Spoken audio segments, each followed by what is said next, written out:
That's great. Okay, but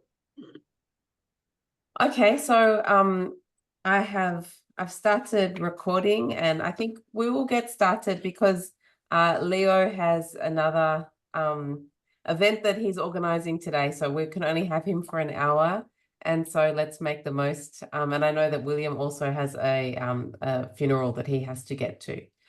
So welcome everyone. I'm Miranda Forsyth, and I'm the director of the International Network Against Accusations of Witchcraft and Associated Harmful Practices. We were formed in 2022 to connect the different groups and initiatives working on this issue across the globe. And we seek to raise awareness about the human rights abuses that are taking place as a result of beliefs in witchcraft or sorcery, and to encourage action by states and individuals to end them. In particular, we aim to raise support for the United Nations Human Rights Council resolution on the elimination of harmful practices related to accusations of witchcraft and ritual attack, which was passed in July 2021. The members of the international network recognise that activity related to belief in witchcraft and sorcery can be positive. However, our mission focuses on the harmful practices that are related to such beliefs, such as attacks, tortures, and stigmatizations of those accused of witchcraft and those individuals who are ritually assaulted as a result of such beliefs. And we also support the right of freedom of religion and belief, and recognise that some churches and religious leaders across the world are fighting against this issue in a very productive way. We also recognise that traditional or complementary or integrative medicine is a field that's distinct from human rights practices, from harmful practices related to witchcraft accusations and other ritual attacks violating or abusing human rights. And I mention all of these things because they touch on the area that we're focusing on today. The 2024 World Day Against Witch Hunts is really focusing on the problem of diviners, faith healers, and spiritual entrepreneurs in relation to accusations of witchcraft and associated violence. And this is because research from many parts of the world has found that people who are sometimes called witch doctors, diviners, faith healers, there's a whole range of different names that are used, can play a very problematic role in catalyzing accusations and sometimes violence. Thus, today, it's that negative side of religious leaders and traditional spiritual practitioners that we're focusing on. So, for example, the expert report on the situations of the violations and abuses of human rights rooted in harmful practices related to accusations of witchcraft and ritual attack, as well as stigmatization in 2023, that was presented to the United Nations, stated, in some urban areas, beliefs linking disability with witchcraft have reportedly increased, with urban witch doctors promoting the belief that individuals and families can prosper socially and economically if they perform rituals or sacrifices involving the abuse, mutilation, or killing of persons with disabilities. Such beliefs are reportedly reinforced by some media and churches. In addition, the Pan-African Guidelines on Accusations of Witchcraft and Ritual Attacks in 2021 also highlighted the fact that the emergence of faith healers who commercialize healing practices in their religion has propelled the problem of harmful practices related to accusations of witchcraft. So this is the theme that our three speakers are going to speak on today. And I'd like to introduce our three speakers. First, we have Dr. Leo Igwe, who holds a master's in philosophy and a doctoral degree in religious studies from the University of Beirut in Germany. He wrote his doctoral thesis on witchcraft accusations in northern Ghana, and he directs the Advocacy for Alleged Witches and Critical Thinking Social Empowerment Foundation. Dr. Sudesh Godaro is a professor of chemistry at an undergraduate college in Nashik, Maharashtra in India.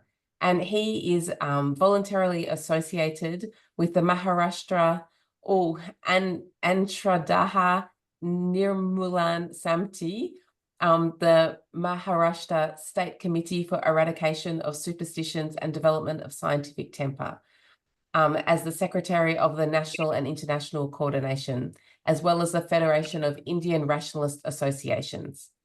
And finally, we have Mr. William Kipongi, who is a research officer with the State Society and Culture research program at Papua New Guinea National Research Institute. He's done a lot of research into sorcery accusation-related violence in Papua New Guinea and has graduated with a Bachelor of Arts in Social and Religious Studies from Divine Word University. So the format that we have for today is that I'm going to ask each of the speakers to talk on 3 topics. First of all, I'm going to ask them to talk about the nature and extent of the problem of accusations of witchcraft in their countries. Then I'm going to ask them all to speak about the role of diviners, faith healers, glassmen, prayer warriors, or other forms of spiritual entrepreneurs in fueling accusations and violence.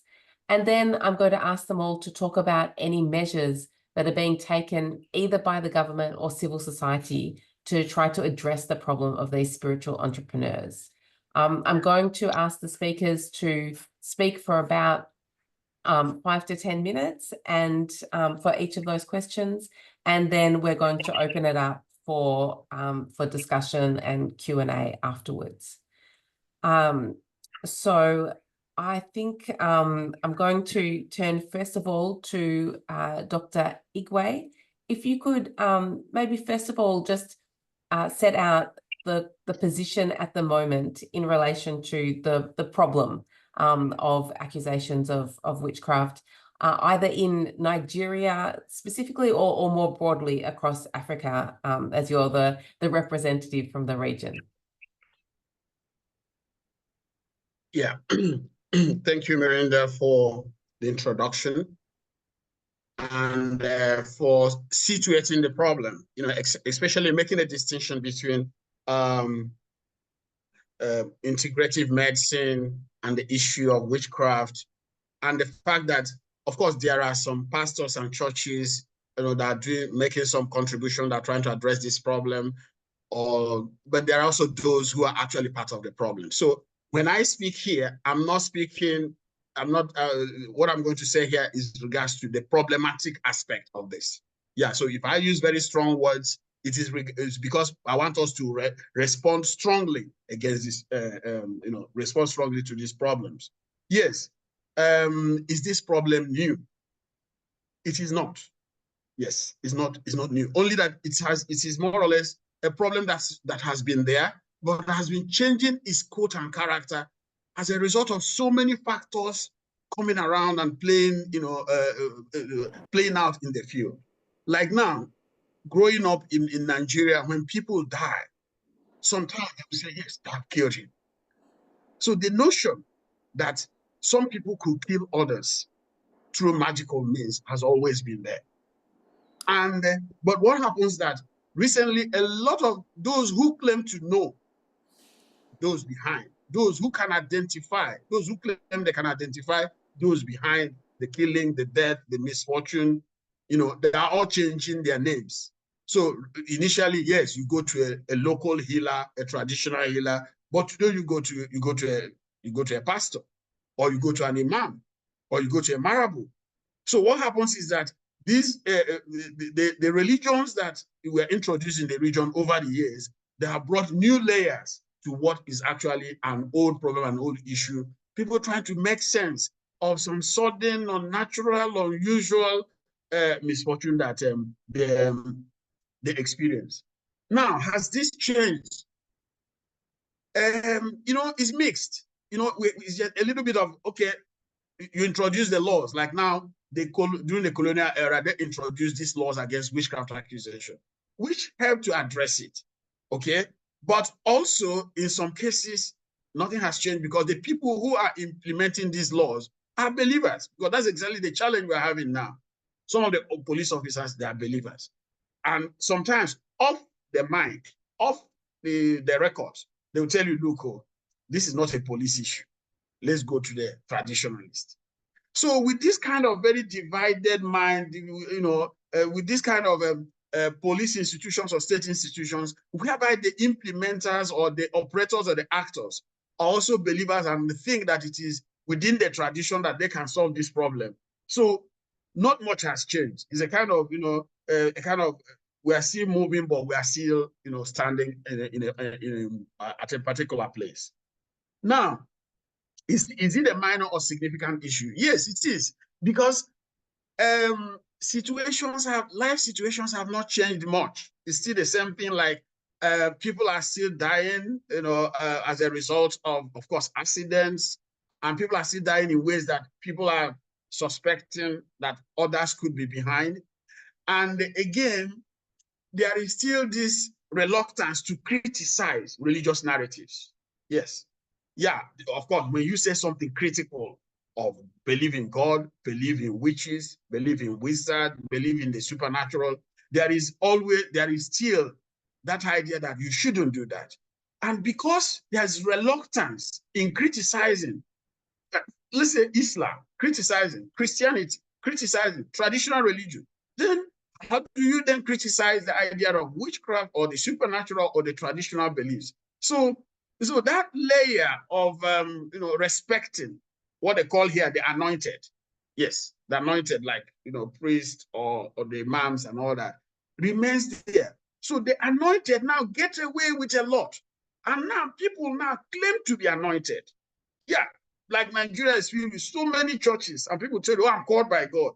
Now, even though you doubt or you don't think this person is called by God, you don't say it out, because there is this culture that these people should not be challenged, and they are now getting away with it. There's now that kind of impunity. So it's a significant issue, because it has become so complex. It's no longer a traditional religion thing.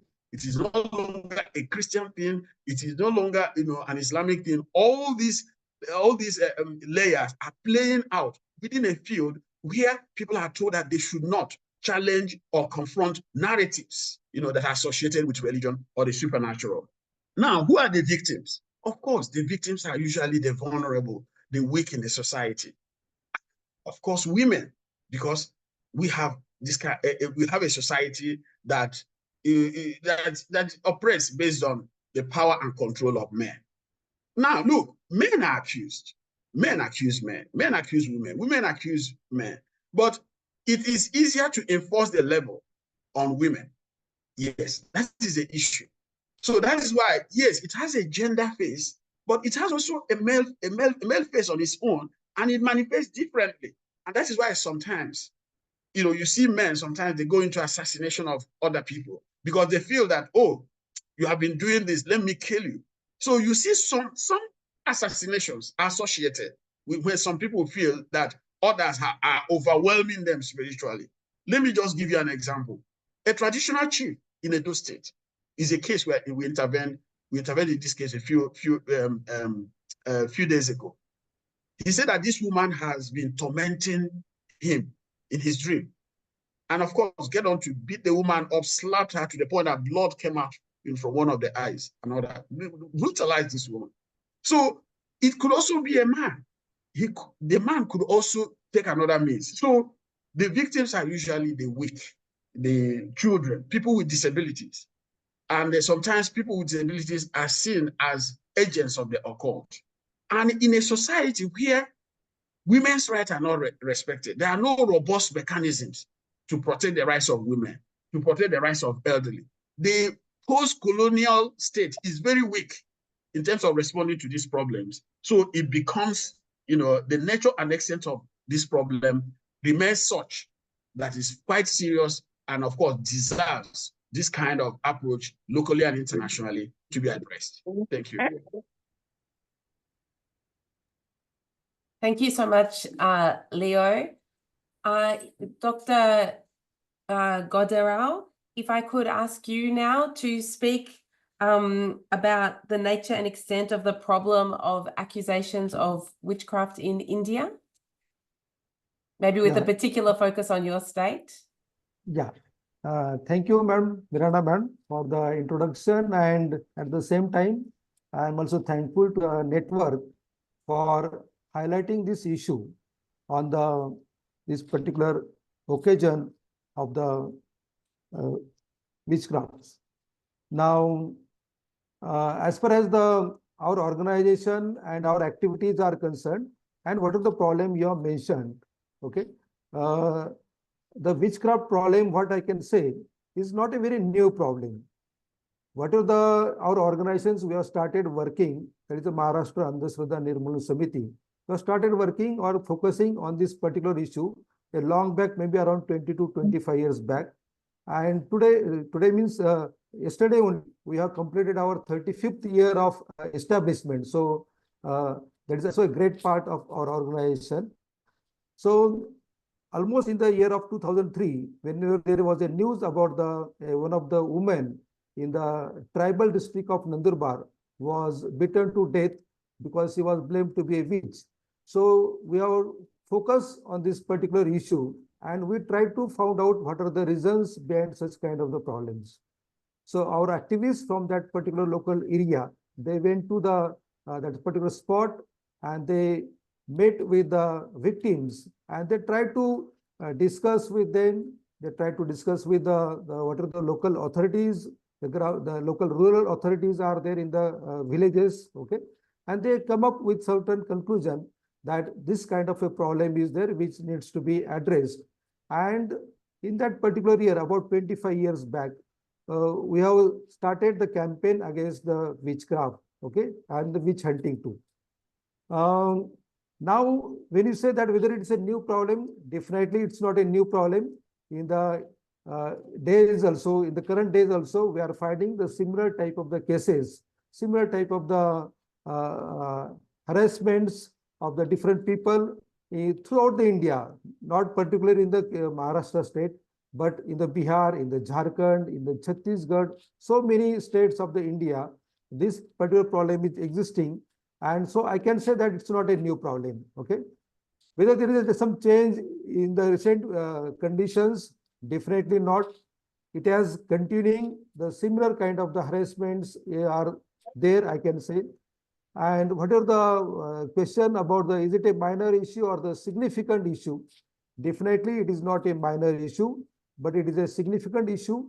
And naturally all the stakeholders, whether those are the government of the different states, the central government of the India, and the organizations who are working for this particular cause, they should pay a much more attention to how to solve this particular problem.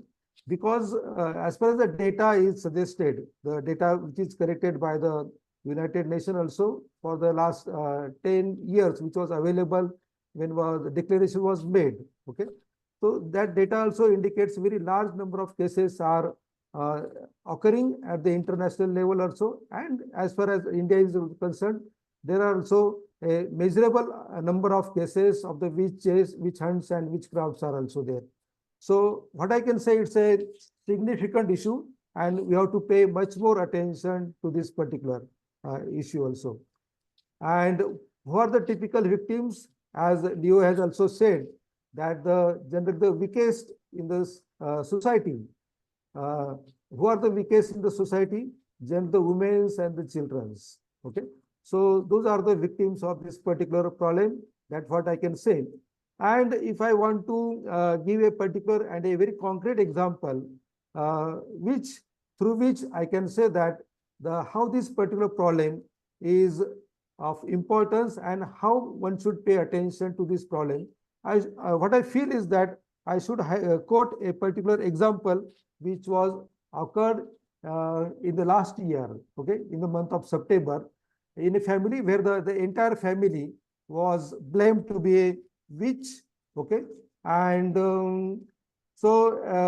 just to quote this particular example from the village, from the Akkalpur Taluka in the Nandurbar district of the Maharashtra, okay. In the last year, on 16th and 19th September 23, okay, in the village of Chapadpada in the Ughani, where the 50-year-old woman and her husband were declared as in our case in the Maharashtra, a local term is used for the witches, okay, and that is called as a dakin, okay, dakin for the female and dakna for the males, okay. So a local term, that is a dakin and dakna, is used for the males and for the females and the males in Maharashtra. And a family of this particular Pasha Vasave and his wife, that is name is Bairi Bai, of this particular village. They are having about 7 children, and out of which their 2 daughters they have committed the suicide. Okay. The family was living in that particular village for almost 30 to 40 years. Okay.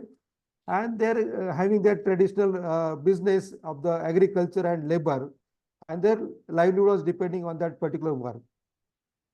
The Baidibai, that is the woman was accused of practicing witchcraft and making people and animals sick by looking at them was the blame. Okay. And without stopping at this, her husband was also blamed to be the witch, and he was declared as the Dakna. Okay. So they have suffered this particular stigmatization for almost 10 years. Okay. And whenever there is something is happening around there in that particular village, something is falling sick. Okay. Something is fallen, something is getting died, death is there. Okay. Some livestock is getting died. Okay.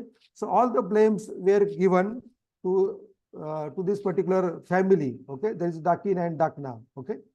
And in the last year, a group of people in the night, they walked towards this particular family's house with the sticks in hand, and they start abusing and beating the Baidibai and the family members, saying that you are the Dakin, you are the Dakna, that means you are the witches. Okay.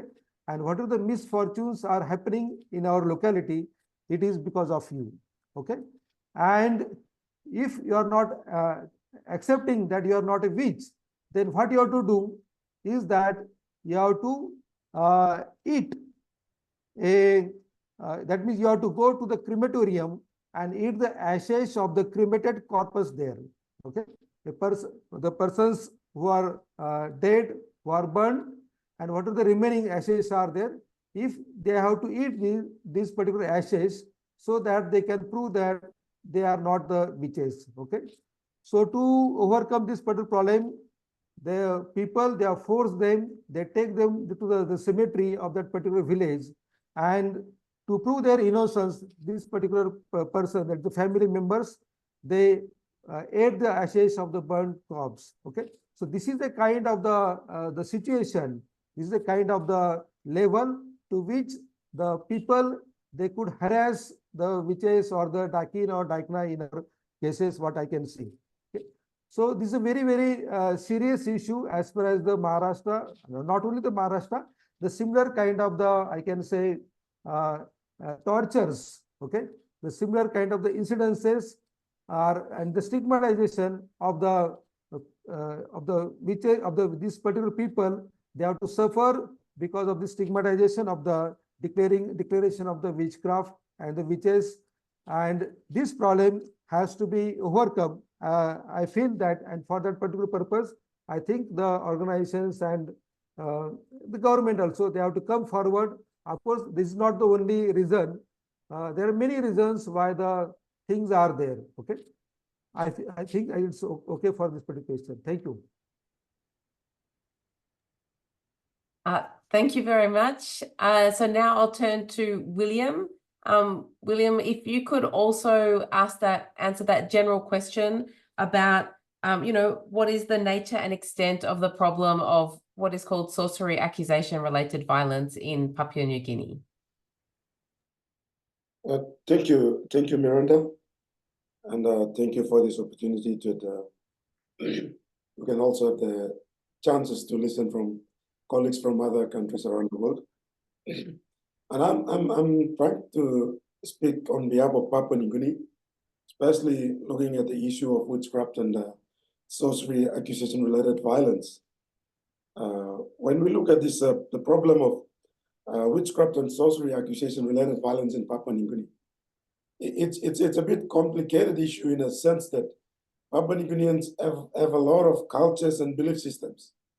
And every little household has its own little belief systems and have their own little ways of explaining supernatural events that they can scientifically not explain it.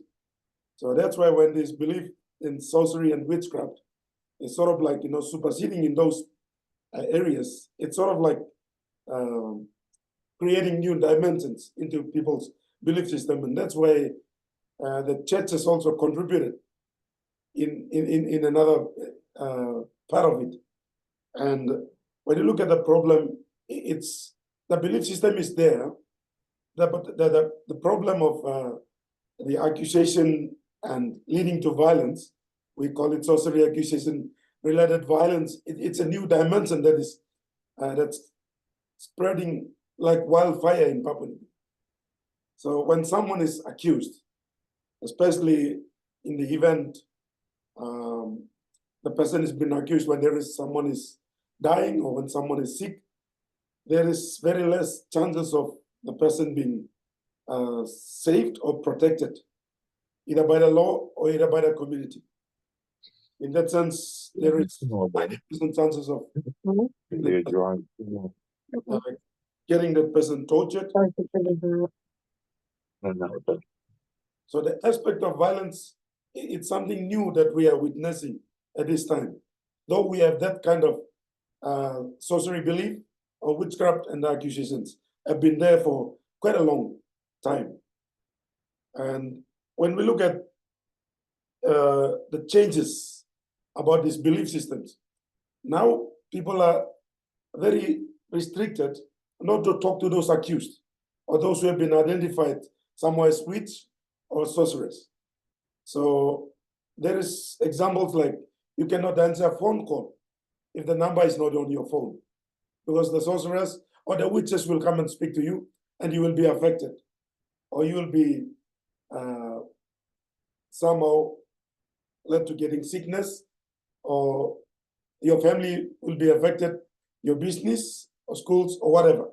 So looking into eyes is also regarded as you can potentially be attacked by witches and getting unnecessary, phone numbers that are not on your phone. You cannot answer the calls, and you cannot accept food items from someone whom you don't know.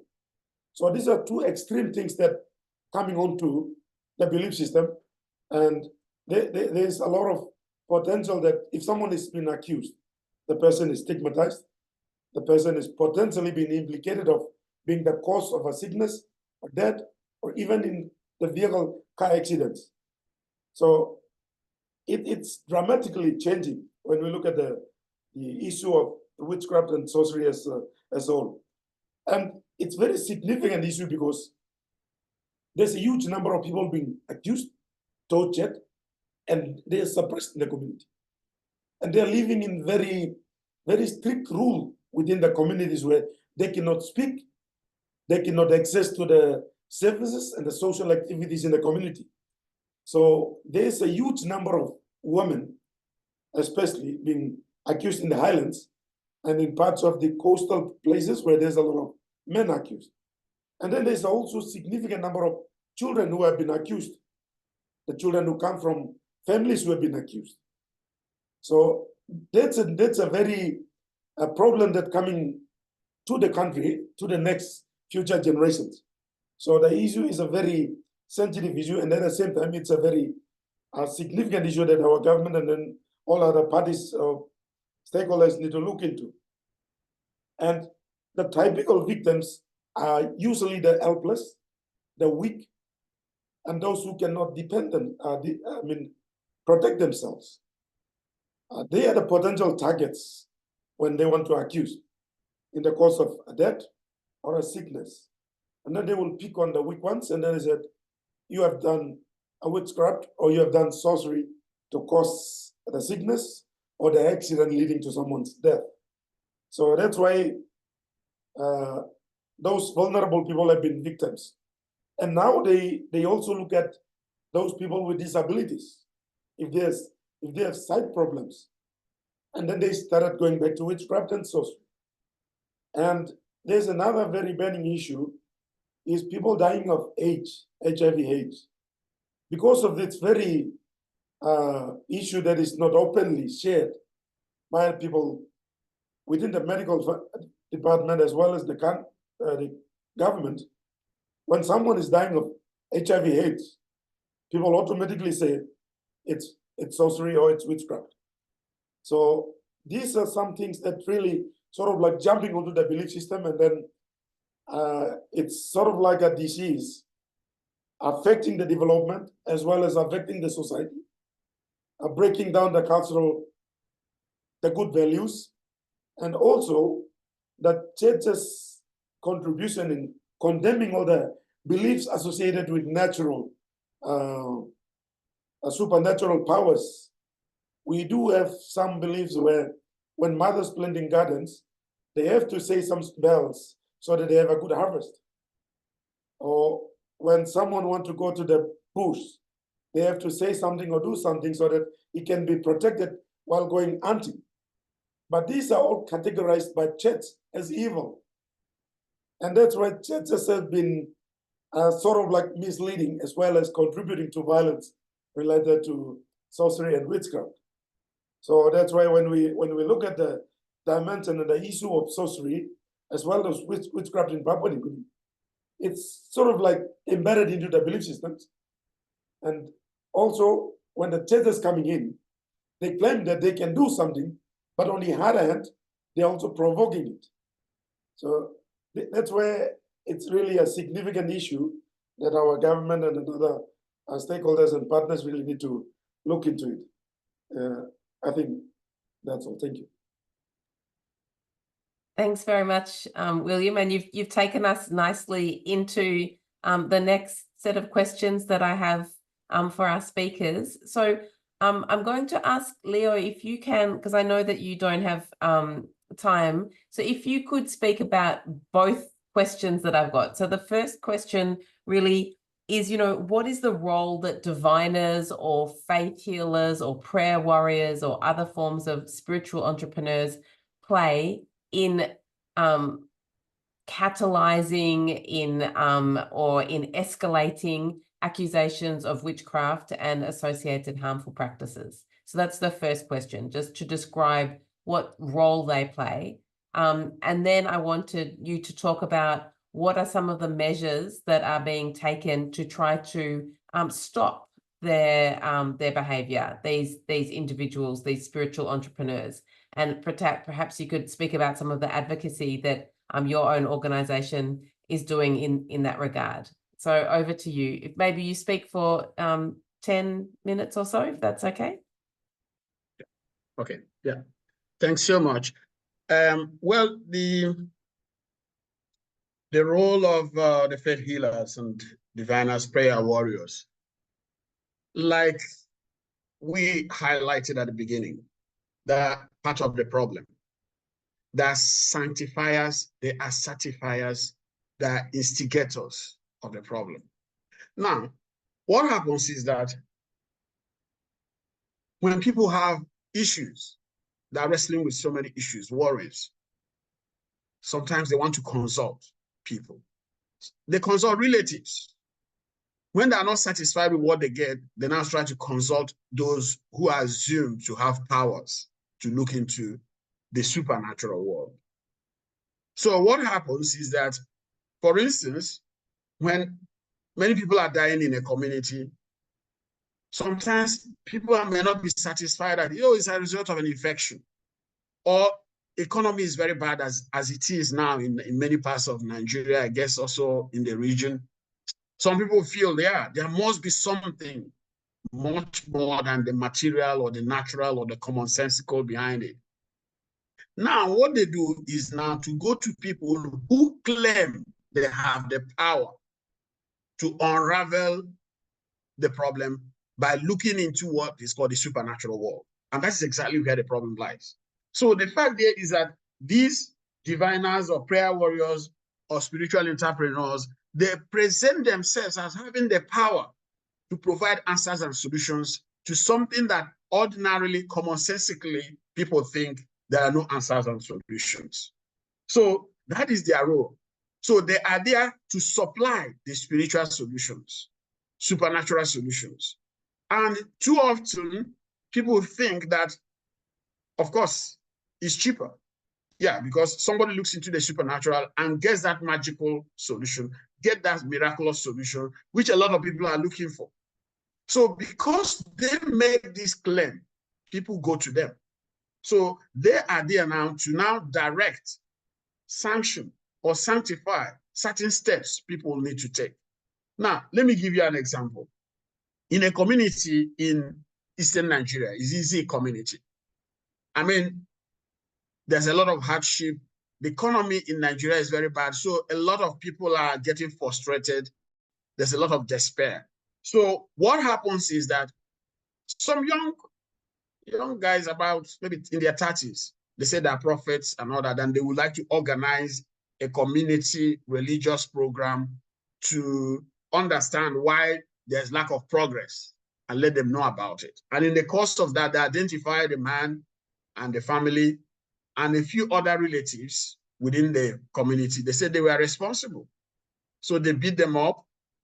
And this is the man who has maybe the best building within that community. They knocked down the building. They destroyed the building.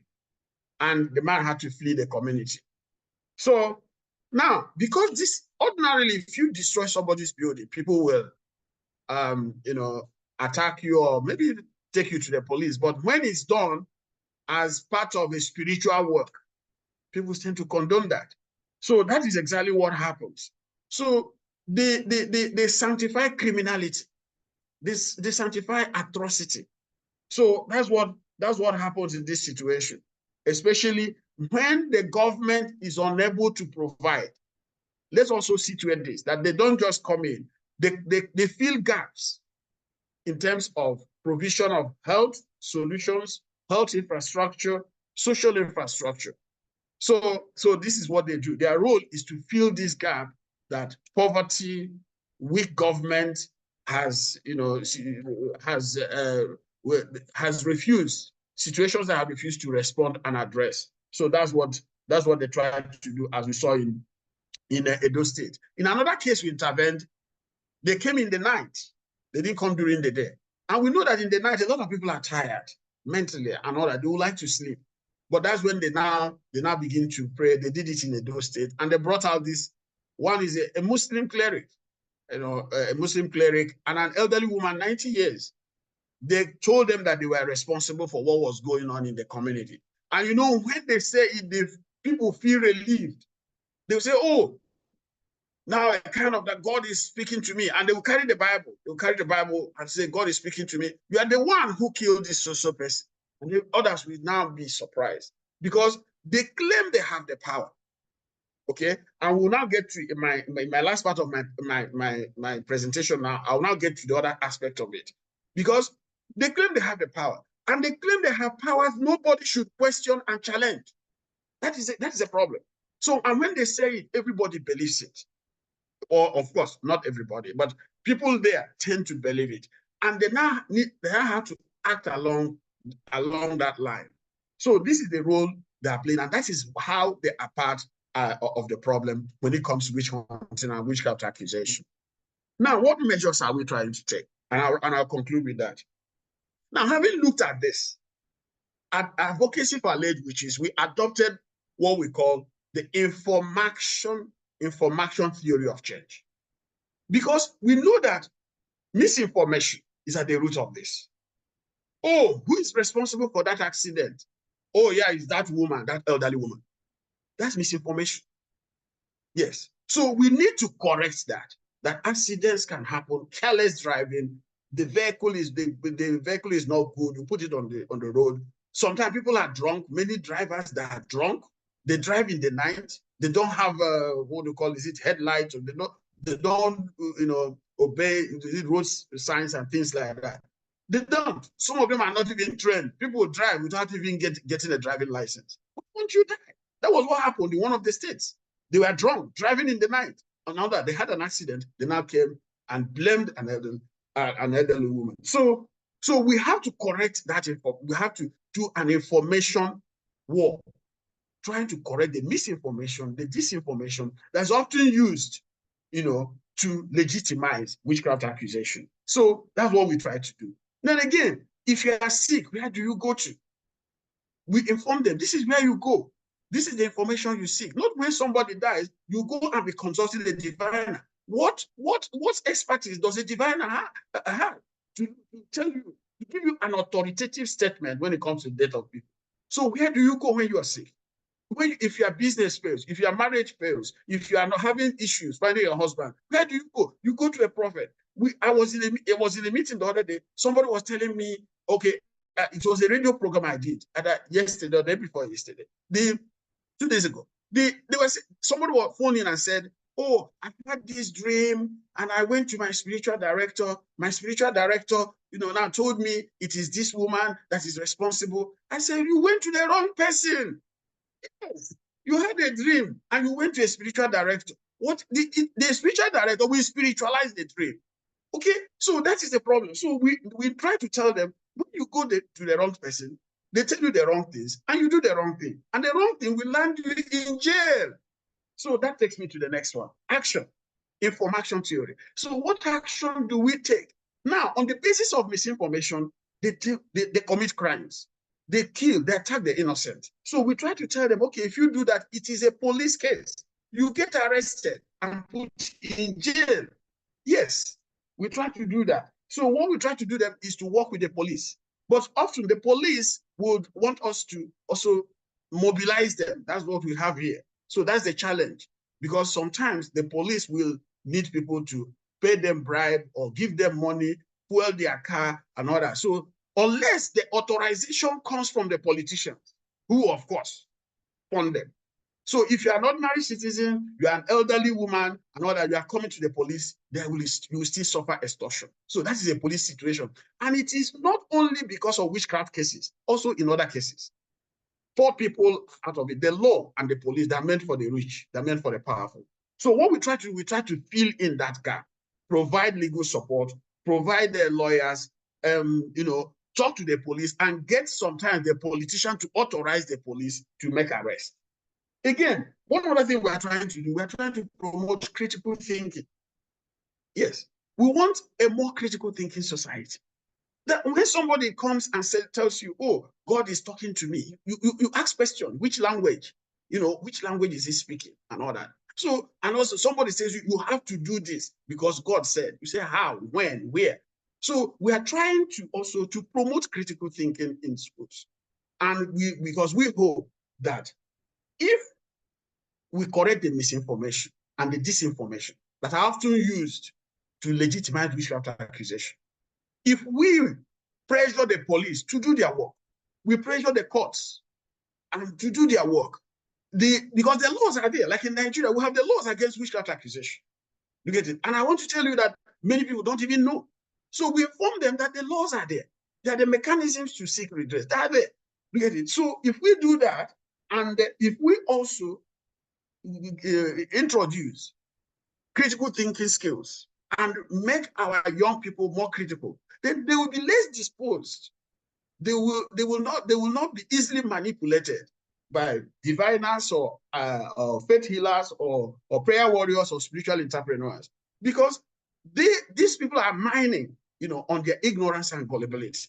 So, but because if we are able to make our youth, our children, our society more critically oriented, then we'll be in a better position to address this problem and, of course, help make witch hunting history. Because the goal at advocacy is that we are late to this thing. We are late to this.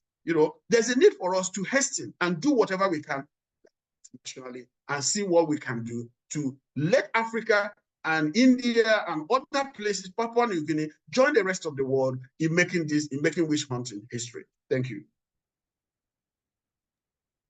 Thank you so much, Leo. Sudesh, maybe I'll ask you to speak, and you could speak also on both questions. That might work. So first of all, explaining, what is the role that faith leaders, prayer warriors, and so forth play in augmenting this problem in India, and then what measures are being taken either by the government or by NGOs, such as your own one, to address it. Yeah, thank you, ma'am. Once again, as Leo has already highlighted the many issues, the similar kind of the basis is there, I think, in the India too, and of course in the other countries also. As far as the faith healers or there's spiritual godmens, I can say, because in India, there are many people who proclaim that they are or they self-declare that they are the godmen or the godwomen. And when they say that, that means they assume that they have got a certain power so that they can solve the problems of the people who come to them. Okay. Now the tendency of the people, I can say in general, that what are the problems we are facing? The people, they don't want to go for the a hard way of the solution of the problem. Generally, what are the problems are there, or what are the questions are there?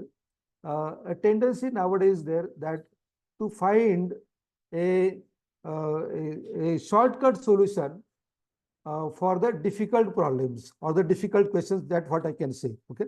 So generally people go for the easy solutions or for the easy answers for the difficult problems. And actually this is very, very harming our society. Because whenever you go, what are the small problems are there? For take a very simple example. A child is going to the school and he is not doing very much good in the studies. Then many times the parents, they may not be after that particular child, and they may not say that you have to work hard, you have to study hard so that you can score the good marks in your examination. But the parents, if they are of the superstitious parents are there, have the blind faith are there, okay, then they will say that, oh, there is some, maybe a problem is there, some prayers has to be done. We have to go to our, let us say, the temples or to our religious places or to our gurus or the spiritual gurus, and we have to seek their blessings. And if we bless, then the problem of what are the small problem, just like the study is there, that can be solved. Okay. Now, such type of the solutions are also given by the spiritual gurus or the godmen. In India, and in the last few months in my place also in Nasik, Maharashtra, one of the preacher who tells the mythological stories, okay, he claims that the students, they did not require to study to score good marks in the study in their examinations. Without studying, they can be passed in their examination and they can move to the next standard. That is what the statements all these preachers or the saints, or so-called the saints, okay, or the godmen, they are doing. What they give the solution, instead of doing the study, if you take a bowl of water and pour that bowl of water with the prayers on a particular god's idol, then you may be scoring good marks. So see, this is a very, very simple solution which is given by that particular godman. Okay. He also says in our typical local language, okay, whatever our Hindi language is there, a particular phrase he is using. Okay. What he says is that sab samasyaon ka hal ek lota jal. You may not be understanding because it is in the Hindi that the sab samasyaon ka hal ek lota jal means what? What are the problems you are facing in your life? What are the different problems? Okay. To solve those problems, only one solution is there, and that one solution is that you have to offer a bowl of water to the idol of your Lord. Okay. So this is a very simple trick or the simple solution what he has suggested. And I know that, and all of us know that for all the problems, there is not a single and there is not a simple solution. But still, the people, they believe in all these godmens because they have the lack of scientific temper. They have the lack of scientific attitude. They are not believing on their intellect. Okay. They are believing in the godman, what he is saying. Okay. So we have to educate the people and we have to develop the scientific temper in the minds of the people that they should ask the question. What is the simple problem, just like the scoring of the good marks in the examination, whether you want to be succeeded in and you want to get the jobs, whether you want to get the marry, after the marriage, whether you want to get the children's, and if the children's are getting birth, immediately there may be a problem of they may be getting died. Okay. So all such different types of the problems are there. But if the people, they are of the superstitious in nature, having the blind faith, then they will not try to solve these simple problems with their brains. Okay. They will not ask the question why this problem is there in my life and how to solve it. Okay. Of course, all of us know that there is a scientific way to solve the problems. Okay.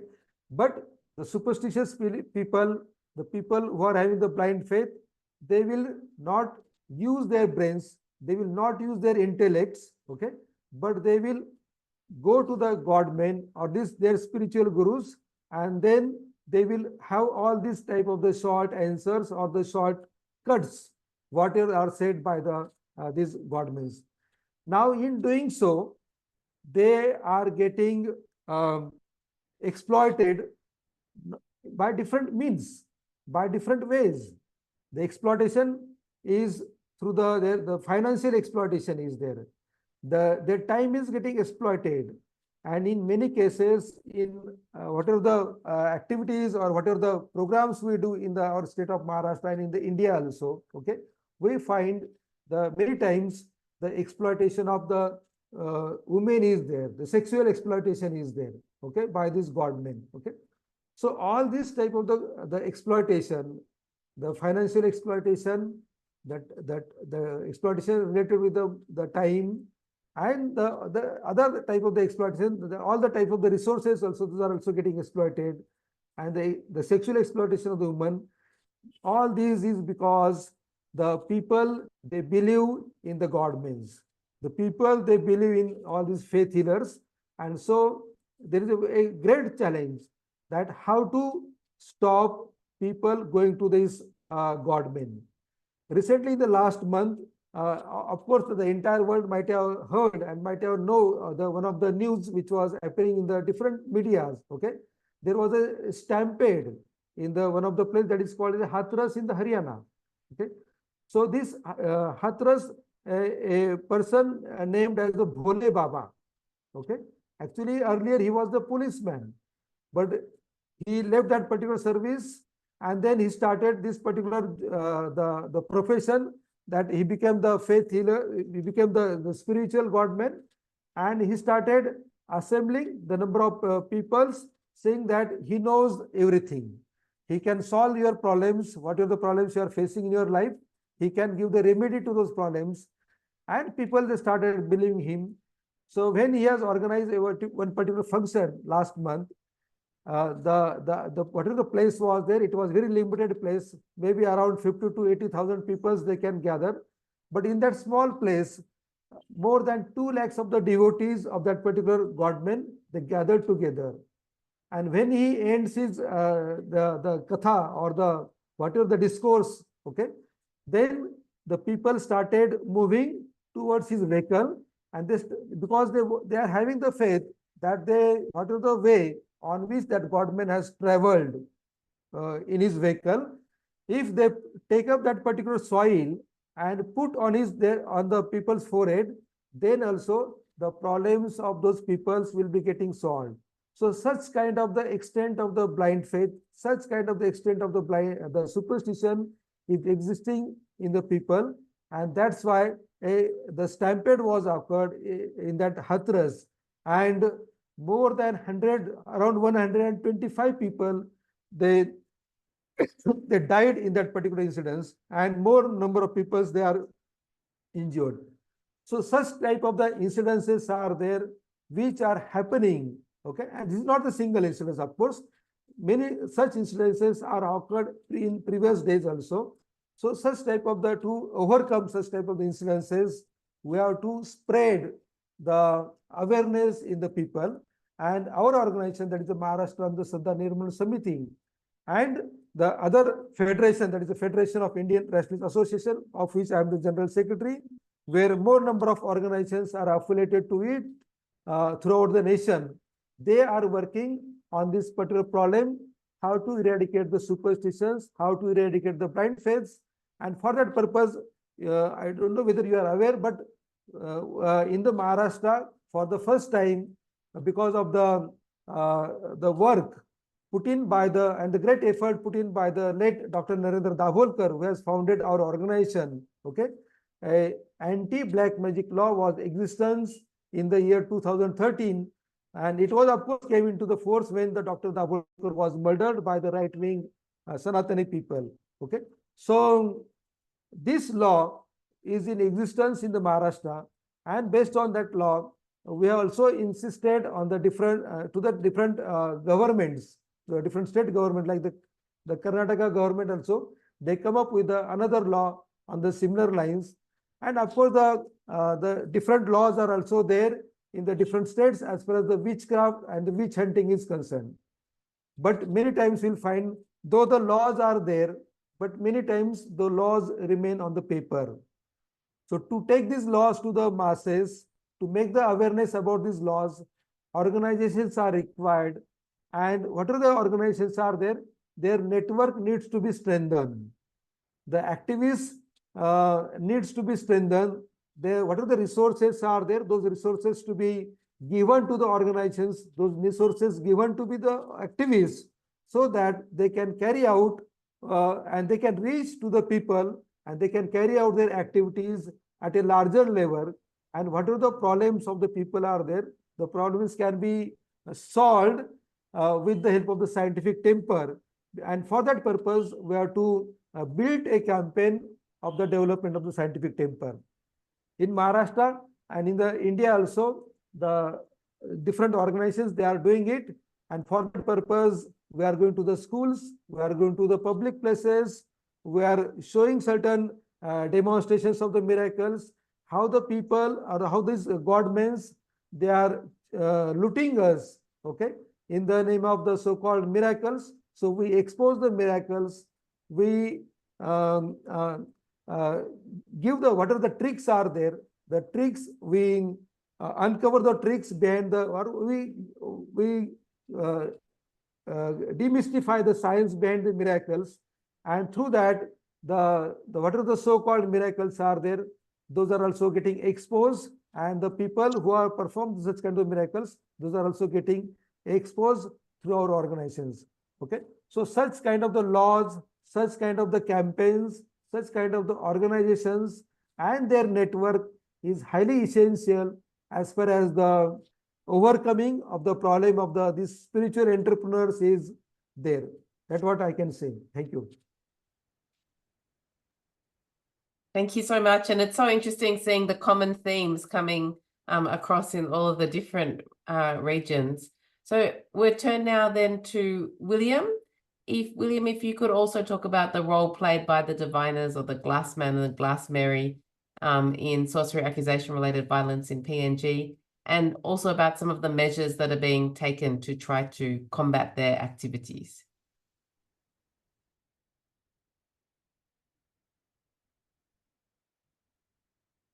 You have to unmute yourself. Sorry. Thank you. Thank you, my two colleagues. I think some of what I will be saying will be more or less similar, listening to what my two colleagues have said.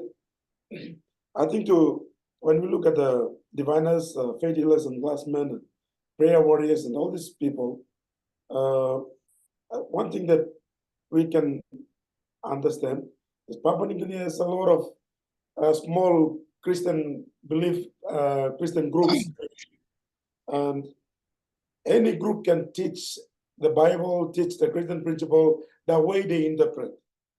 So even it's in the Constitution that we respect the freedom of worship and freedom of expression of individual beliefs. And that sort of gap opens up for any individual who wants to start a church or start a spiritual group or down the line, and then they claim to possess this supernatural power to counteract the sorcery belief or the witchcraft. So when they claim to have that power, that's when people are sort of like attracted to them. And when, without realizing that they are also provoking the violence and leading to people to do harm or to displace those accused. One example, when a wife was accused, just recently, wife was accused of practicing sorcery. The pastor came in, and then the pastor happened to ask the community to call the husband to come forward and obviously hand over the woman accused to the perpetrators to be tortured to death, so that the spirit will not pass down to the generations of that family. So that was one strange thing that I saw. And also when we look at those pastors presenting themselves in seminars and trainings and other groups, they claim to possess that power. And sometimes they sort of like against government's opportunities or strategies that they want to come up with, and still claiming that they can be in a better position to counteract the belief system that is attached to witchcraft and sorcery practices. So in that also, when we look at this, trying to run police trainings or the government meetings, this glassman sort of thing is consistently coming up. And at one stage, they sometimes also ask, can we collaborate with the police to effectively investigate issues? And it's sort of like contradicting what the government is trying to get onto to address the issue of sorcery. And the other aspect of those diviners and glassmen, it's also commercialized. So they started charging fees to identify who has caused the misfortune, or who has caused the sickness, or who has caused something leading to death.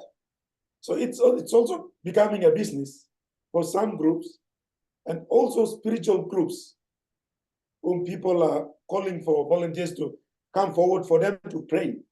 You also have to provide some sort of offering, or sort of like a thanksgiving to what they're praying for. So this sort of like diviners and glassmen role, it's sort of like a commercial thing. At the same time, they also do a spiritual part that they claim to play. And on the other hand, they never realize that the message they give to the, what they are doing gives a message to the youths out there who have maybe been consuming alcohol, drugs, and their mindset is, in a different way. And when they heard that someone has been prayed over because of in possession of a witch or a sorcery spirit, and then they just wait for an opportunity. When someone dies, it happened that she passes by that place, and automatically that person will be accused.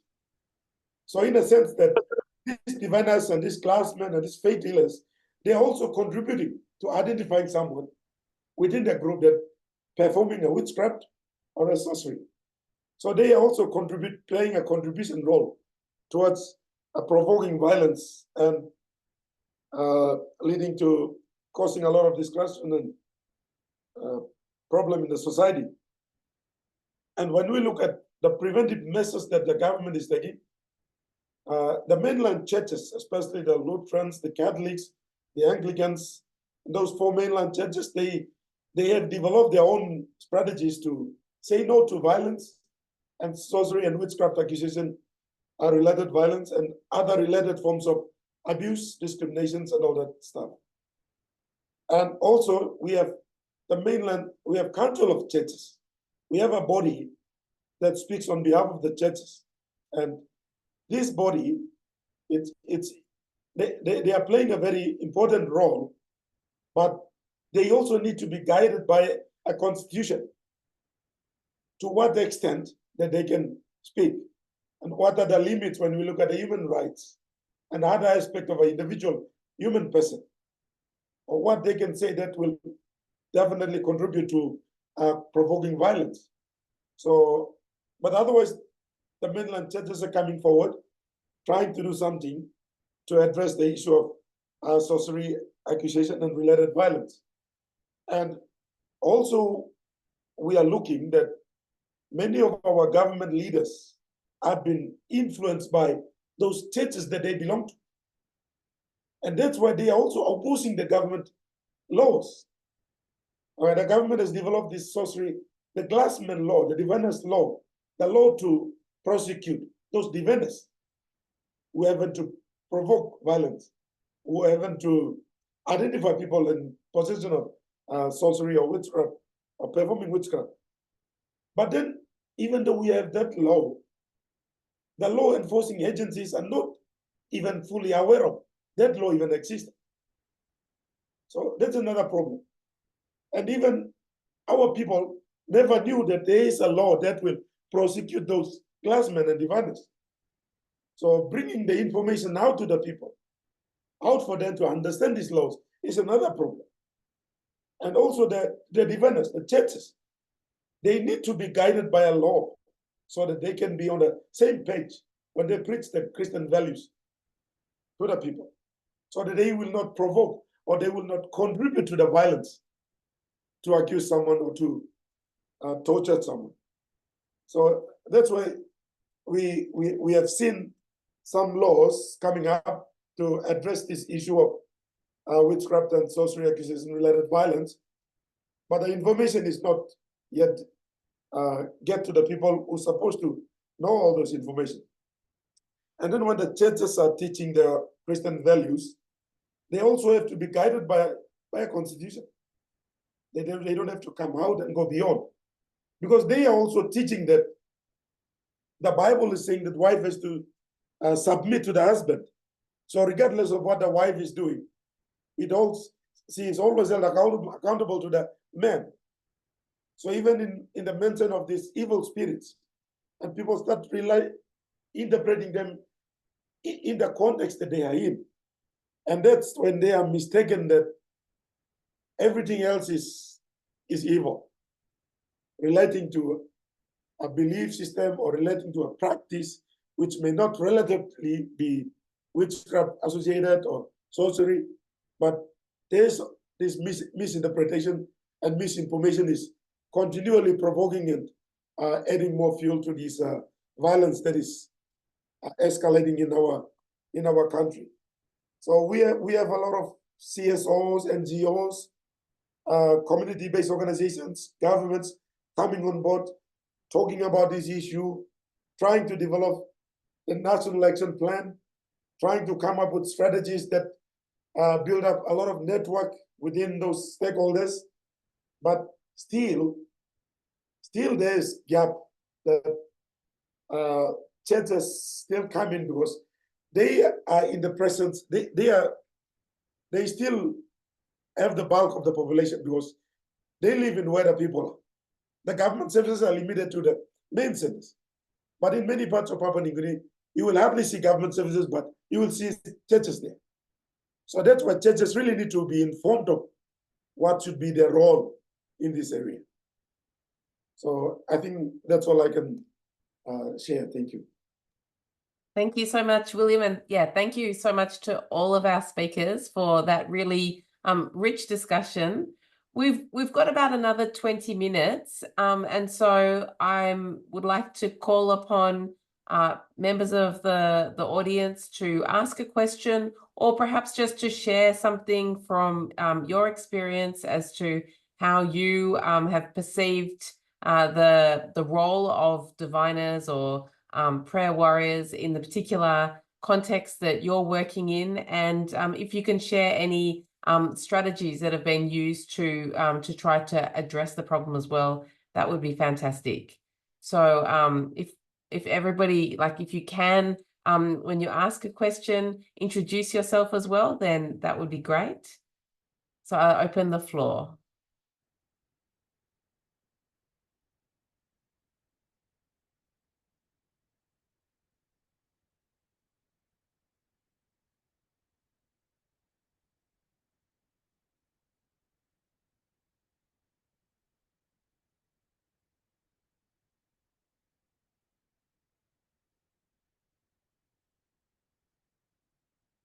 Thank you, Philip. Over to you. But take yourself off mute.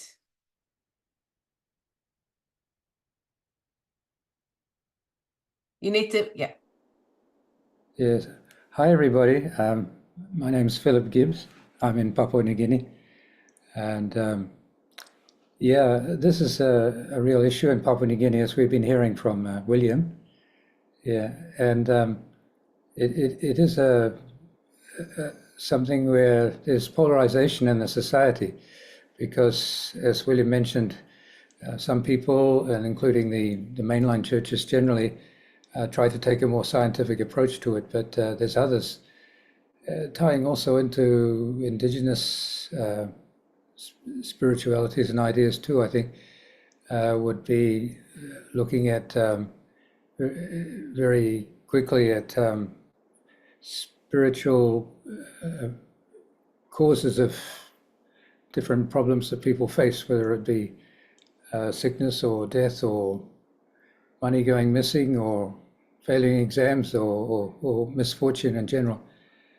And unfortunately, there is that polarization in society. And then there are some people who claim to have that sort of power to deliver others, and in claiming that power, they really legitimize the issue that of interpreting misfortune very often in terms of some sort of spiritual power behind it. So what's the solution? My feeling, and from what I've found through some research, is that it has to be very much a solution combining different aspects of society. It's not just a spiritual or a religious question or a spiritual or religious solution either. We have to somehow involve the legal people, the people who are both teaching people about the law and the people who enforce the law, whether it's magistrates or police or whatever it is. You've got people who are leaders in the communities. I just wish some of the leaders in the society, in the top level of the government, would really speak out more clearly. Admittedly, some people don't believe any of what they say, but there are some who people do respect, and if they would only speak out, it would really help. But then you've got health workers, and that's very important too. So there's all different groups within the society, and from what I've seen, you can make a few inroads if people can get together and really work together and support one another in this. And then it can make a more of a lasting impression, so that it's not just one person or one leader or one particular group that's pushing for some sort of solution that would be less violent, less hurtful, making more sense and bringing the society together rather than breaking it up and having that sort of conflict and violence and so on that we're worried about.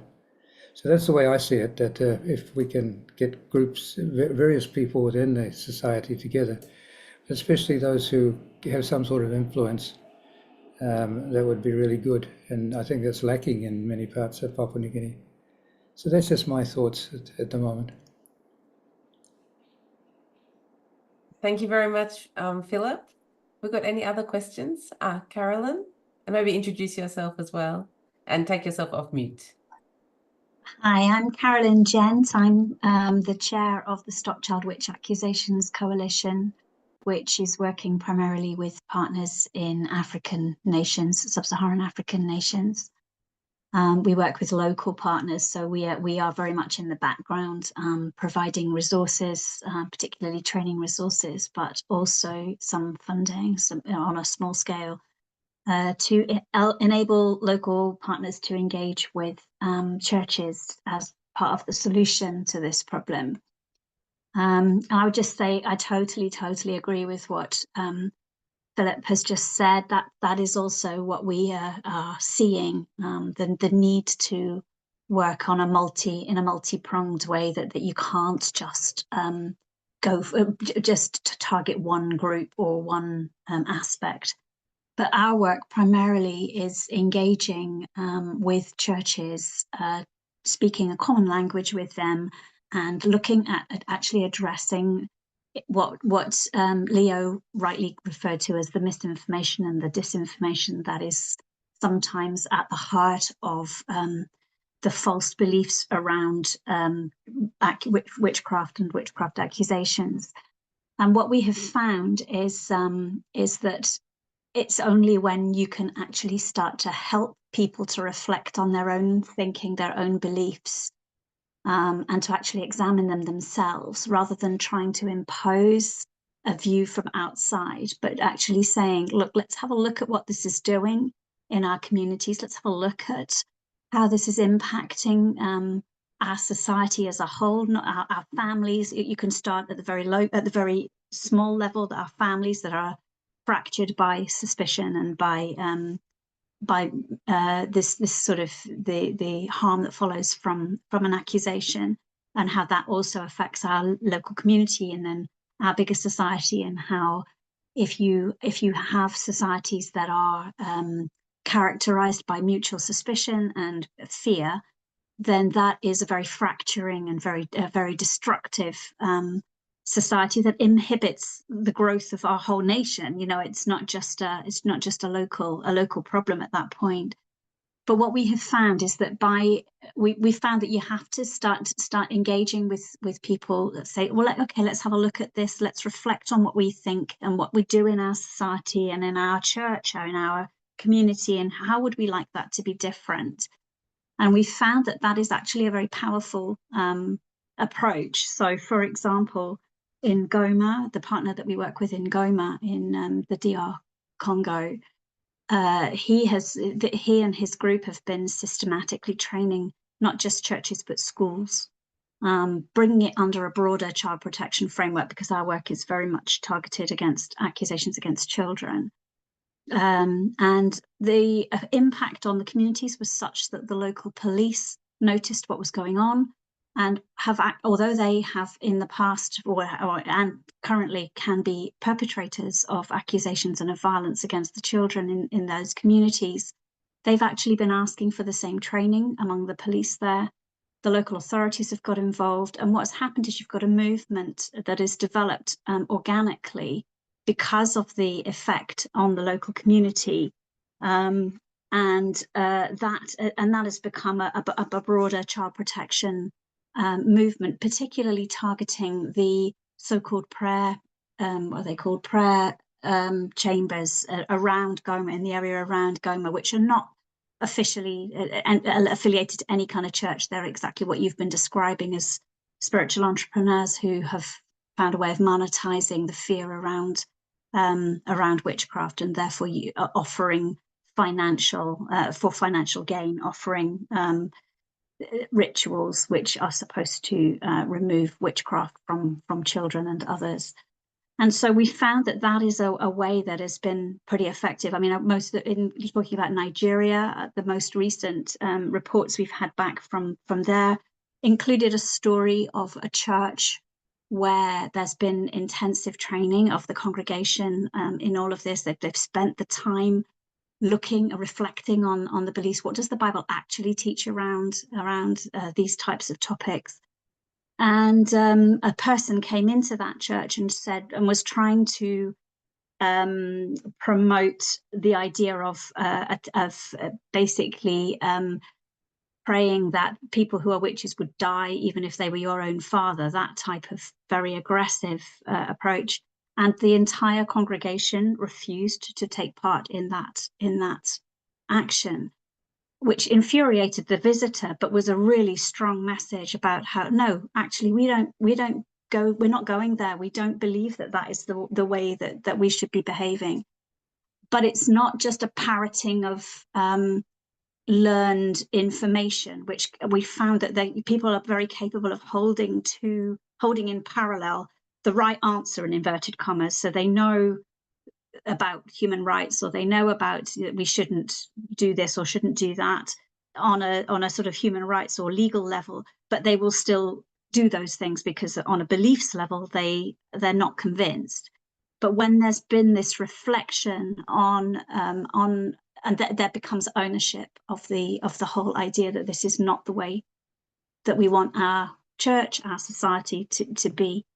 So that's just my tuppenny worth for what it's worth. Hello, good morning. Thanks so much, Carolyn. And yes, that was just to say that was a very inspiring description that you gave. So thank you for that. Over to you, Mohammed. Hey, good morning. I am Mohamed Usman Kamara. I'm the director for Sierra Leone Association of Persons with Albinism. This topic is very, very interesting today. Listening to the speakers and talking about witchcraft and the accusation, it's very, very important because some of us forms of disability, like people with albinism, are suffering in silence. Not just people with albinism, but also the mothers that give birth to us.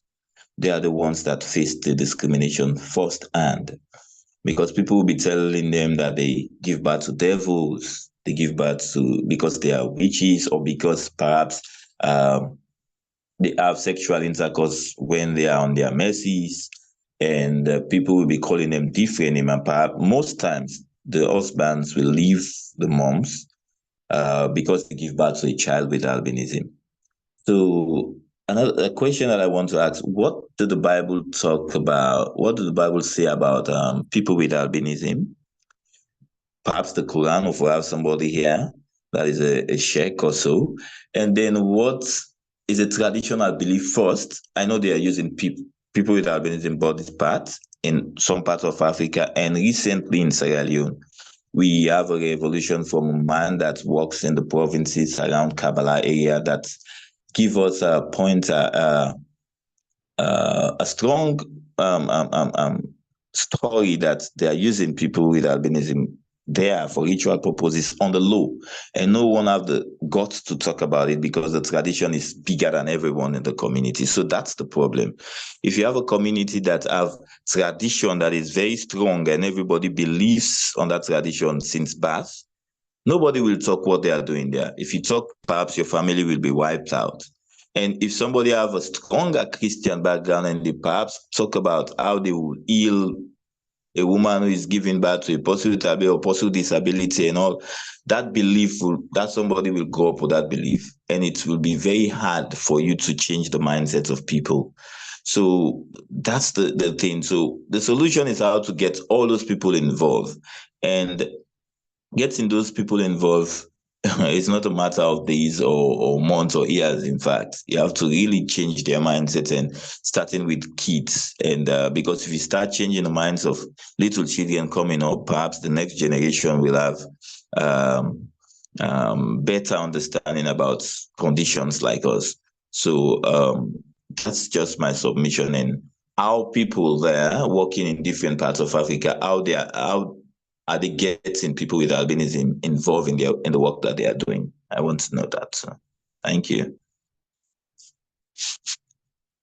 Thank you so much, Mohammed. I'm wondering if anybody would like to answer that, and also just conscious of the time that we've got, maybe if any of our colleagues from the United States or from the United Kingdom want to speak about how this issue is playing out in those two contexts as well, it would be great to hear from you.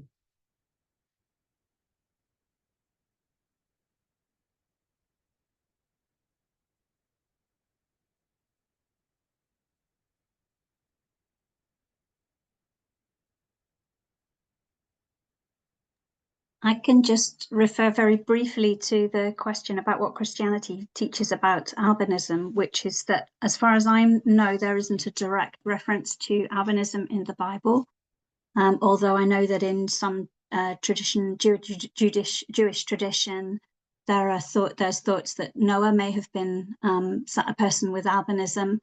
But what the Bible is super clear about is that anybody who is marginalized in society is a particular responsibility of the church, and that there is an obligation on Christians to care for and advocate for anyone who is pushed to the margins of society.